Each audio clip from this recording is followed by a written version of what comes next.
Bu günlər Rusiya Ukrayna müharibəsi fonunda məlum olur ki, Rusiya da çox ciddi güc mərkəzlərindən birinə çevrilib. Çünki Rusiyaya qarşı Qərbin 50-yə yaxın dövləti onunla qarşı durma vəziyyətində idi. Amma sanksiyalar və atılan addımlar onların ümidlərini doğrultmadı. Başqa bir reallıqlar bugün şahidiyik.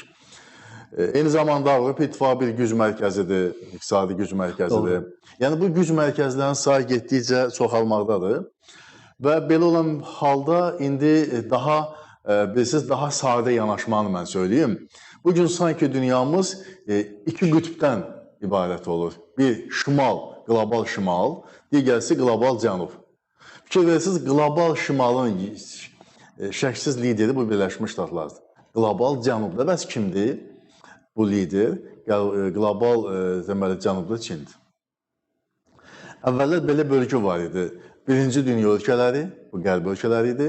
Sonra ikinci dünya ölkələri, bu sosialist ölkələr idi. Üçüncü dünya ölkələri, yəni heç birisine aid olmayanlar idi. Düzdür? Bu bir ilə ikinin mübarizəsində iki məğlub oldu. Yəni sosializm sistemi sıradan çıxdı. Belə olan vəziyyətdə onda qaldı kim? 1 ilə 3. Və ikidə daxil olan dövlətlərin də bir qismi elə keçib, üçün üzvünə çevrilib. O birinci, yəni olan dövlətlər, birinci dünya dövlətlər, onlar qlobal şimaldır. Üçüncü olanlar isə qlobal cənubdur. Və bu günlər biz qlobal cənub və qlobal şimal arasındakı antagonizmdən söhbət gedir, ziddiyyətlərdən söhbət gedir.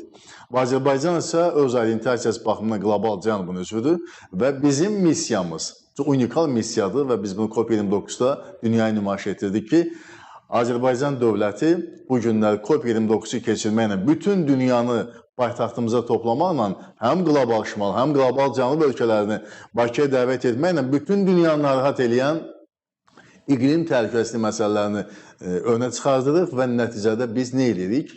Azərbaycan dövləti bugün dünyada orta inkişaf səviyyəsində olan dövlət olaraq qlobal şimal və qlobal cənub arasında bir körpü rolunu oynayır. Biz körpü funksiyasını həyata keçiririk.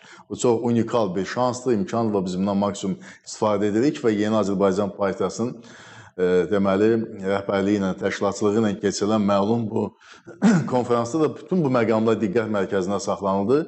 Xüsusilə də ən əlamətli hadisə olur ki, ölkə prezidenti Cənab İlham Əliyev konferans iştirakçılarına müraciət göndərdi, onun məktub göndərdi, salamladı və konferansın işinə uğurlar arzuladı və əsas müzakirə istiqamətləri də bu məktubda öz əksini tapmışdı. Və bu konferansa siz fikir verdiniz, təkcə Yeni Azərbaycan paytaxtının təmsilçiləri deyildi. Eyni zamanda digər partiyalar, səfirlər iştirak edirdi, Çin Xarici Respublikasının səfiri iştirak edirdi.